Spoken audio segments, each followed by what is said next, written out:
Hello बच्चों, आज की क्लास में हम स्टार्ट करने वाले हैं रोजगार चैप्टर का पार्ट नंबर 3। ऑलरेडी इस चैप्टर के ऊपर मैं आपके लिए 2 पार्ट अपलोड कर चुका हूं। अगर आपने वो नहीं देखा तो वो भी देख लेना। कई सारे इंपॉर्टेंट टॉपिक्स हमने उन पार्ट्स के अंदर कवर कर लिया और अगर आप चैप्टर की पूरी अच्छी अंडरस्टैंडिंग चाहते हो तो आपको वो 2 पार्ट्स भी देख लेने चाहिए। आज की क्लास के अंदर हम इसका पार्ट नंबर 3 स्टार्ट करने के लिए जा रहे हैं और पार्ट नंबर 3 के अंदर एक बहुत ही इंपॉर्टेंट टॉपिक हम कवर करने जा रहे हैं जो 3 नंबर का 4 नंबर का कई बार एग्जाम में आया है। तो टॉपिक का नाम है बेरोजगार विकास। इसे हम लोग नौकरी रहित संवर्धी भी कहते हैं। जैसा कि इसके नाम से ही पता चल रहा है, नौकरी रहित संवर्धी, यानी कि ये एक ऐसी सिचुएशन है जिसके अंदर देश का विकास हो रहा है, देश की जीडीपी बढ़ रही है, देश में वस्तु और सेवाओं का उत्पादन भी बहुत तेजी से हो रहा है, लेकिन फिर भी देश के लोगों को रोजगार नहीं मिल रहा। तो एक ऐसी सिचुएशन जहां पर देश की संवृद्धि बढ़ रही है, देश का विकास बढ़ रहा है, पर फिर भी लोगों को रोजगार नहीं मिल रहा, तो इस सिचुएशन को हम लोग नौकरी रहित संवर्धी कहते हैं। आज भारत समेत दुनिया की बहुत सारे देशों की ये बहुत बड़ी प्रॉब्लम बन गई और भारत में ये बहुत बड़ी समस्या है नौकरी रहित संवर्धी। भारत की संवर्धी हो रही है, भारत के अंदर वस्तु और सेवाओं का उत्पादन बढ़ रहा है, भारत के अंदर जीडीपी भी भारत की बढ़ रही है, लेकिन भारत में लोगों को रोजगार नहीं बढ़ रहा क्योंकि बेरोजगारी बहुत बड़ी समस्या हो गई और आजकल तो बहुत सारे चुनाव भी बेरोजगारी के मुद्दे पर होते हैं। ठीक है, तो बेरोजगारी इतनी बड़ी समस्या है कि पूरा का पूरा सरकार भी कई बार गिरा देती है, इसके नाम पर वोट भी पड़ते हैं देश के अंदर।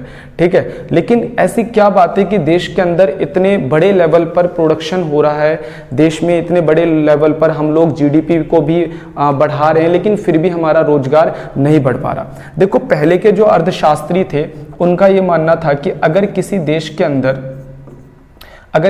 के अंदर हमें वस्तु और सेवाओं का उत्पादन बढ़ाना है, वस्तु और सेवाओं का उत्पादन अगर किसी देश के अंदर बढ़ाना है तो हमें उस देश के अंदर क्या करना पड़ेगा, तकनीक को बेहतर करना पड़ेगा। तो पहले के अर्थशास्त्री का मानना था अगर वस्तु और सेवाओं का उत्पादन आप बढ़ाना चाहते हो तो तकनीक को बेहतर करो। अगर तकनीक को बेहतर करेंगे तो वस्तु और सेवाओं का उत्पादन बढ़ेगा, जिससे देश की जीडीपी बढ़ेगी और देश के अंदर बहुत सारे लोगों को रोजगार मिलना शुरू हो जाएगा। लेकिन हाल ही में ये देखा गया है कि देश के अंदर हम वस्तु और सेवाओं का उत्पादन भी बढ़ रहा है, देश के अंदर तकनीक बढ़ रही है, देश के अंदर जीडीपी भी बढ़ रहा है, लेकिन देश के अंदर रोजगार नहीं बढ़ रहा। तो अगर देश के अंदर वस्तु सेवाओं का उत्पादन बढ़ रहा है, तकनीक बढ़ रही है, जीडीपी बढ़ रहा है, पर फिर भी लोगों को रोजगार नहीं मिल रहा, तो इसी को हम लोग कह देते हैं नौकरी रहित संवर्धी। अब ये नौकरी रहित संवर्धी की समस्या क्यों पैदा होती है, जरा एक बार हम लोग इसको भी समझ लेते हैं। नौकरी रहित संवर्धी की जो सबसे बड़ी प्रॉब्लम है वो है एडवांस तकनीक, क्योंकि दुनिया के सभी देशों के अंदर तकनीक बहुत तेजी से बढ़ती जा रही है। तकनीक मतलब काम करने के लिए एडवांस टेक्नोलॉजी हायर की जा रही है। अब भारत के अंदर बहुत सारी मल्टीनेशनल कंपनीज है, भारत की अपनी बहुत सारी कंपनीज है, बाहर में विदेशों की कंपनियां भी भारत में बहुत बड़े लेवल पर आकर काम कर रही है। इन कंपनियों के बीच में आपस में बहुत टफ कंपटीशन है, तो हर कंपनी की ये कोशिश रहती है कि मैं सबसे ज़्यादा एडवांस मशीनों का इस्तेमाल करूं, सबसे ज़्यादा एडवांस टेक्निक का इस्तेमाल करूं। और आपको भी पता है कि भारत की पॉपुलेशन बहुत ज़्यादा है, भारत की आबादी बहुत ज़्यादा है, तो भारत के अंदर अगर तकनीक से काम किया जाएगा तो वहाँ पर लोगों की ज़रूरत कम पड़ेगी, और जब लोगों की ज़रूरत कम पड़ेगी तो बहुत सारे लोगों का बेरोजगार होना शुरू हो जाएगा। तो देश के अंदर तकनीक अगर आएगी तो काम तो चलता रहेगा, लेकिन लोगों की जरूरत क्या हो जाएगी, कम, जो बेरोजगारी को बढ़ावा देगी। तो भारत के अंदर बेरोजगारी की सबसे बड़ी जो समस्या है वो भारत के अंदर आती हुई लगातार एडवांस टेक्निक है। तो अगर तकनीक बढ़ता है तो ही देश के अंदर नौकरी रहित संवर्धी का खतरा भी बढ़ने लगता है। इससे मैं आपको एक छोटे से एग्जाम्पल से भी समझाने की कोशिश करता हूं। जनरली क्या होता था, मैं अपने नियर बाई के एक बैंक में जाता था। कभी जब मैं छोटा था तो मैंने वहां पे देखा था कि वहां पर अमाउंट को डिपॉजिट लेने के लिए 5 काउंटर लगे हुए थे। उस बैंक में इतनी भीड़ रहती थी कि 5 बंदों को उन्होंने बिठा रखा था जो अमाउंट डिपॉजिट लेते थे। ठीक है, 5 काउंटर, यानी 5 लोगों का काम था।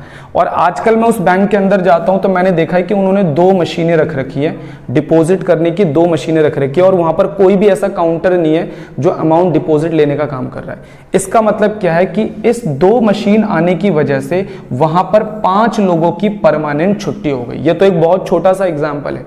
बड़ी बड़ी फैक्ट्रियों के अंदर, कारखानों के अंदर ऐसी ऐसी एडवांस मशीनें हो गई जो 100-100 लोगों का काम वो क्या कर दे रही है, मशीन अकेले कर दे रही है। है। एक छोटा सा एग्जांपल देता हूं, पहले हर जैसे हम बड़ी बड़ी कंपनियों में जाते हैं तो हर डिपार्टमेंट के बाहर 3 गार्ड होते थे, 2 गार्ड होते थे। आजकल गार्ड नहीं रहते, वहां पर एक पंचिंग मशीन लगा दी है, कोई भी बंदा अंदर जाना चाहता है तो पंच करता है, आते टाइम पंच करता है, तो वैसे भी उसका पूरा रिकॉर्ड मेंटेन हो जाता है। तो अब वो 2-3 गार्ड को खामाखाई सैलरी क्यों देगा जब एक छोटी सी मशीन से उसका पूरा काम चल रहा है। तो यहां पर आप देखोगे कि जैसे काम चल रहा था, काम तो अभी भी चल रहा है, मशीन बहुत एडवांस आ गई है, लेकिन लोगों की यहां से धीरे धीरे क्या होती जा रही है, छुट्टी होती जा रही है। भारत में बहुत बड़े लेवल पर मल्टीनेशनल कंपनीज है, बहुराष्ट्रीय कंपनियां हैं जो लोगों की जगह तकनीक को प्रीफरेंस दे रही है। वो सोच रही है कि कम से कम लोगों को सैलरी देना पड़े, कम से कम लोगों का हम इस्तेमाल करें, ज्यादा से ज्यादा मशीनों का इस्तेमाल करें, क्योंकि मशीन जो काम है, मशीन का जो काम है वो इफिशिएंट होता है, कम समय में ज्यादा काम करके देती है और ज्यादा कॉस्ट भी नहीं लगती, क्योंकि मशीन में आपको वन टाइम एक बार पैसा लगाना है, ठीक है। जबकि जो एम्प्लॉइज होते हैं उनको तो आप हर महीने क्या देना पड़ता है, सैलरी देना पड़ता है।